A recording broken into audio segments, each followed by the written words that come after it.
The rebate scheme is very simple and clear to read. We offer a 12-month rebate scheme that is outlined on page 4 of our terms of business.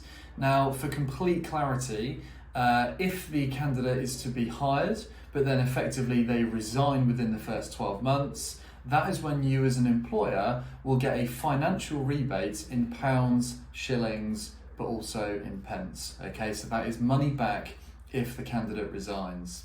Now, on the flip side to that, if the candidate joins a business, so they're effectively hired, but then the employer decides to terminate that engagement, effectively firing the candidate, that is when the employer will get a discount back on the next candidate that we place in the business with you. Okay, so it's money back if the candidate resigns, but then it's a discount on the next invoice if you effectively terminate the candidate.